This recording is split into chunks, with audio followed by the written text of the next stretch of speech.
Hey, what's up SEO professionals? So today we're going to look at SEO tools, and specifically we're going to run a comparison between SEMrush, Ahrefs and Moz. Okay, so these are the three most popular SEO tools in the market right now, and we're going to do an overview. So before we get started, there's three things you got to know.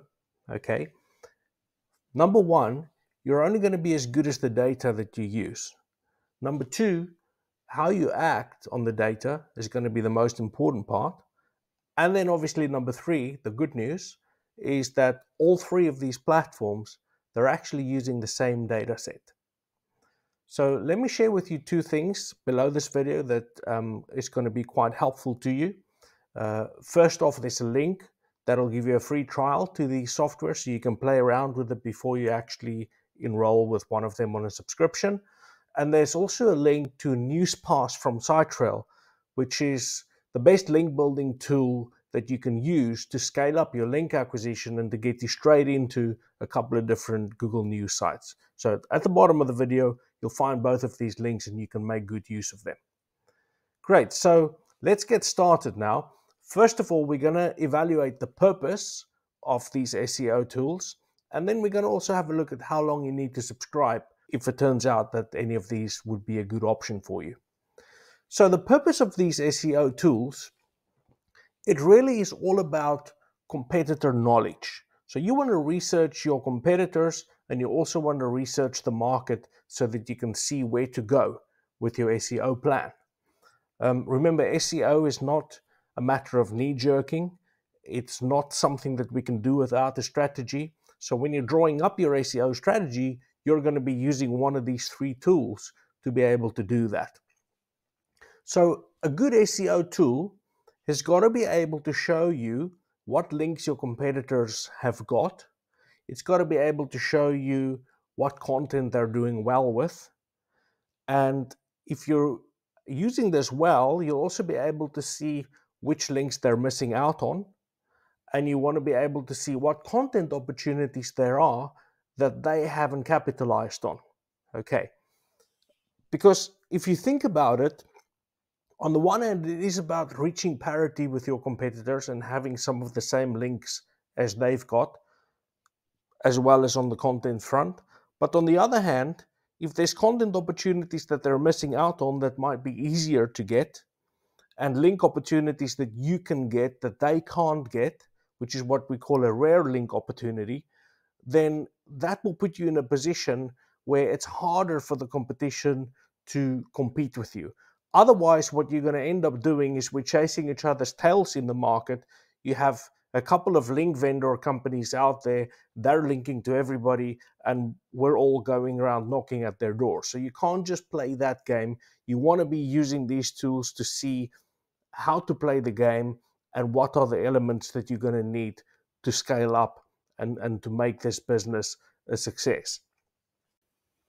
There's two particular metrics that you're going to come across a lot.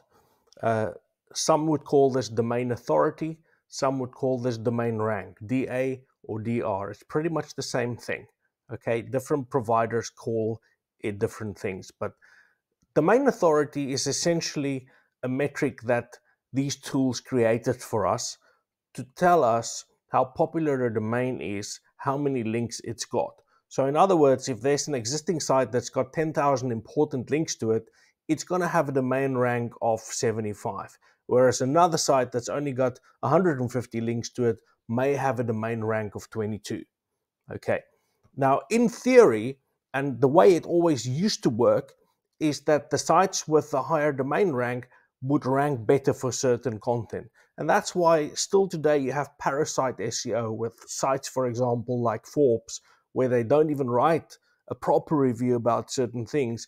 It's outranking certain specialist websites that's way more specialist about a particular topic, certainly because of the domain rank. So domain rank is important because you can evaluate your competitors to see how strong they are, but you can also evaluate the links that's available in the market. And so if a competitor has got a lot of links from really high domain rank properties coming to them, you can calculate and see how much it's going to cost you to compete with that. Whereas if a competitor has got loads of links coming from primarily low domain rank properties, it may end up being a lot more affordable to compete with them, because research shows that the higher the domain rank, when you're procuring links, the higher it is to get links from somebody. Typically, businesses that are in a position of owning properties that's got high domain ranks, they know what they're sitting on, they know it's a gold mine, and they're going to be pretty different in the way they negotiate and deal with you on linking to you. They're going to be a little bit stingy. They're going to think twice before they just link to any website. So domain rank is a really important metric that you're going to be coming across. Then another metric would be the traffic metric. So it's no longer good enough to just go and procure some links from websites if they have a high domain rank, but their traffic levels are really low. So a lot of people believe that this is important. There's many ways to think about this, but I tend to support the idea that links that's got both a high domain rank and high traffic are obviously way more valuable than links that is missing one of those two elements. Then, of course, there is one more metric that matters. That's KD, keyword difficulty. So remember, KD, keyword difficulty, is really important because that's going to tell you how competitive something is. Do you have a chance of hitting that very quickly, ranking for it very quickly, or is it going to take you ages to do well for it? So now let's get down to business. Do you want to be using SEMrush, Ahrefs, or Moz? Okay, a little confession. Personally, I am using Ahrefs, but I'm going to recommend that if you're just getting started, that you go with SEMrush.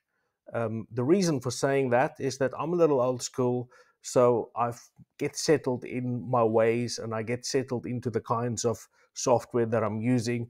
But if I was just to start out and I was to look at things like how geeky the tool is, how user-friendly it is, pricing, etc., I would most probably start fresh with SEMrush. Now, Ahrefs, it's still a good tool. It's pretty useful. Moz is trusted by a lot of people in the industry too.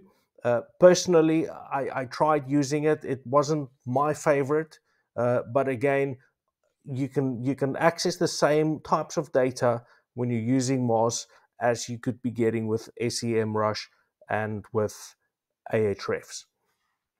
Now, in principle, when you're using any one of these three tools, you're going to be able to gather the keywords that your competitors are ranking for, or you can simply just take a domain name, throw it in there, and let it do an analysis. And in that analysis, it's going to bring up the keywords it's ranking for, the web pages that's doing well, so you can see which kind of landing pages are good to go for, the sites that are linking to it, so you can understand the link building strategy and reverse engineer the link building strategy that has been followed. And you can also then get a mirror view of what's happening with the industry. You can see who's all the top dogs in the industry and understand, hey, is this an industry that's going to be affordable for us to enter, or is this going to be pretty expensive? And you can actually do a pretty good budget projection of what you're going to be needing. So all three of these tools will be able to give you that. I'm saying that according to my experience, the most user-friendly one when you're just starting out is definitely going to be SEMrush. Okay, so in the link below, you'll be able to try them out and see for yourself what works best. Great, so now you're up and running. You've got your website. You want to get started with SEO tools. In general, there's 6 steps that you're going to follow. So you're just going to set up your account and configure your settings. You'll tell them what's your domain name. Then you're going to start doing keyword research. So you literally punch in the keyword and it will share some data with you about other related opportunities. And then you're going to be analyzing competitor strategies. So you literally take the domain name of a competitor, punch it in there, and you see what they've been up to. And you reverse engineer what they've been doing. Remember, it doesn't mean everything the competitor did was right. You may also identify their mistakes and that's what good competitor analysis is about. Then you'll be able to perform a site audit. You can do site-by-site audits as well, where you compare your domain to theirs and see the notable differences in what has been done, so you know exactly where you're at.